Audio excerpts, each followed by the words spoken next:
Hey everyone, welcome back to Retro Dad Reviews, your place for unbiased and honest game reviews. Back in August of 2020, pre-alpha footage of a new action-adventure game was posted on YouTube, and within one day garnered 2 million views. It featured a monkey warrior wielding a staff, journeying through what looked like a fictionalized version of ancient China. Showcasing elements of Souls-like gameplay with more magic and combo options, Black Myth Wukong became a much talked about new IP from developers Game Science. This footage attracted developers to Game Science to work on the game and expand their team to create one of the most anticipated releases of 2024. Normally this is one of those games that I accept will be good, but I typically avoid due to its built-in difficulty standard and expansive open worlds. Fortunately, I was able to get this game along with a new graphics card purchase and decided to see what the hype was about and to give this game a fair shake and not just throw it in the backlog with all the other Souls-like games I own. I was pleasantly surprised to discover that although there is a decent amount of difficulty in this game, I would not rank it amongst the frustrating difficulty of some Souls titles. I think there's also a sound argument that this isn't even a Souls-like game at all. While it does feature healing checkpoints that respawn enemies on use, you don't have to rely on them to upgrade your character. Your character will level up and earn skill points to use to unlock abilities and different stat bonuses. There's also not traditional min-maxing where your skill points are used to boost a specific attribute like health or stamina. Those exist within the skill tree, but you can also unlock new abilities or bonuses for your magic attacks depending on how you want to play.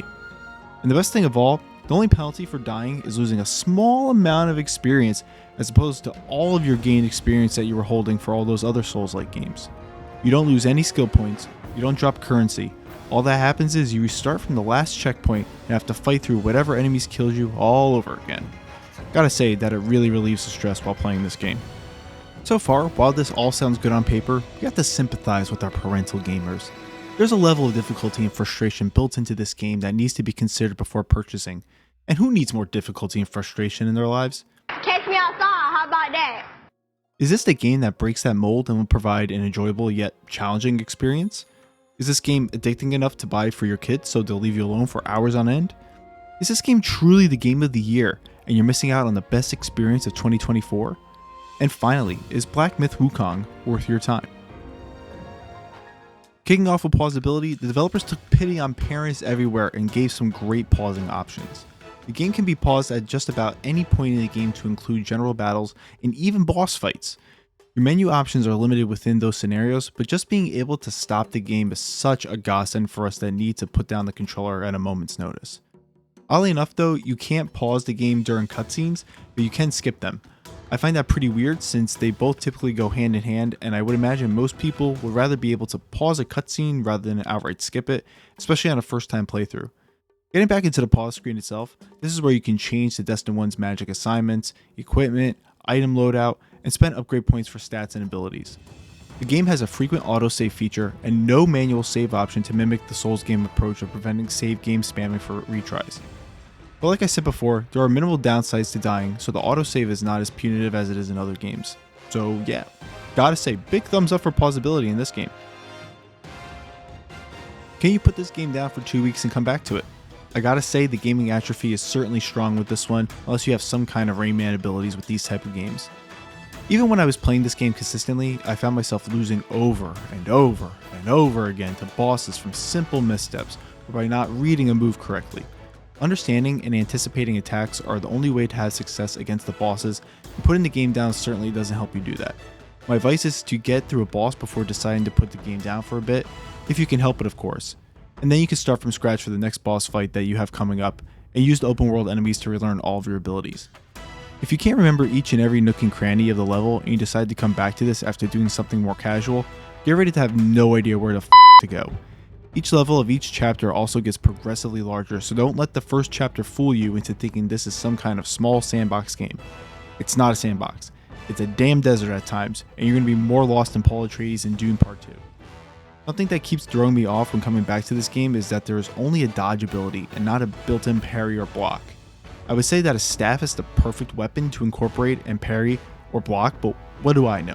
It's been ingrained in me to hit L1 or left bumper at this point for these types of games to try and get that perfect parry, only to realize again and again that you can't do that in this game. The relearning curve is definitely higher in this game than others, so just be prepared if you have to step away for a while. Do I need to pay attention to the story? You know, while playing through this, I couldn't help but think I've already seen a story about a mythical being with amazing martial arts and Kai abilities that is a monkey that uses a magical staff to fight and rides a cloud around the world, but I could just be mixing things up. In all seriousness, the main character of this game is based on Sun Wukong from the Chinese novel Journey to the West, and the popularity of that story certainly contributed to this game's success.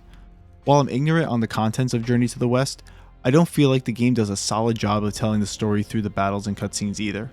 Gun to my head right now, I couldn't tell you a single character's name or what their overall importance to the story is.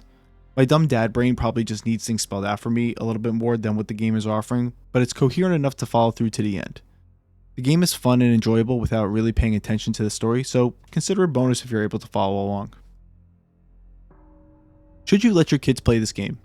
Black Myth Wukong is rated M for mature for beating people with a stick, generally monkeying around, and for the amount of obscenities you'll say while dying over and over again. Black Myth Wukong will certainly separate the capital G gamer kids from the rest, and if they have the chops and persistence to stay with it, then by all means let them play. I can't see too many young kids opting to play this over Minecraft and Fortnite, but there are some who enjoy the finer things in life and can appreciate good taste. Hello to you, sirs, and to you, ladies. These heels are almost impossible to walk in. Well, get over it, dude. You gotta walk in, okay? Minor spoiler, but I found the little animations in between chapters to be more disturbing and violent than the actual gameplay itself, so if you do have any concerns, I would say the less kid-appropriate things are actually outside of the core game itself. Is this game worth the cost? Black Myth Wukong is currently selling for $60, which is $10 less than the typical new game price that came with this new console generation. The lower selling price is not for any reduction in gameplay since this is a very long game and well made at that too. Very few noticeable bugs make this game worth it to buy at any point. If you are currently playing any other games right now though, go ahead and wait for a sale to come along since this game will also take up a good amount of time and there's no point in putting it into your backlog at full price. I'm currently experiencing this stretch with the release of Astrobot and Warhammer 40k Space Marine 2, and I find myself reaching for those games more often than Black Myth Wukong.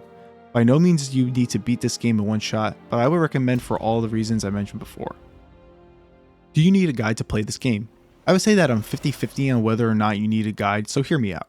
On the one hand, if you want to really experience the world and what the game is offering, a guide certainly isn't necessary. The levels are open but not so vast that you will get lost often enough throughout the game. Quests are often given through hints that you need to pay attention to and will reward you greatly if you see them through to the end. Bosses can often be figured out by memorizing attack patterns and trying over and over until you get the right combination of dodges and offensive attacks to win. On the other hand, the hints for all the side quests are not extremely straightforward, and you may waste a good amount of time roaming the world trying to figure out if you've gone to the right spot to progress the quest or story. You can really save a lot of time for yourself to look up where you have to go, especially for the side quests. Generally, a guide won't help you for the bosses. It can describe their attack patterns and let you know ahead of time if there's a second form, but it's up to your skill and persistence to actually beat them. So with that in mind, here's my recommendation. Attempt as much as you can without a guide until you become completely lost or find a boss that you absolutely cannot beat. Use a guide to help you out at either one of those points so you don't waste a huge amount of time re-exploring areas or dying over and over to the same boss. From my personal experience, I had to do that with this boss right here because I could just not beat him and had a hunch that I was missing something, and it turns out I was.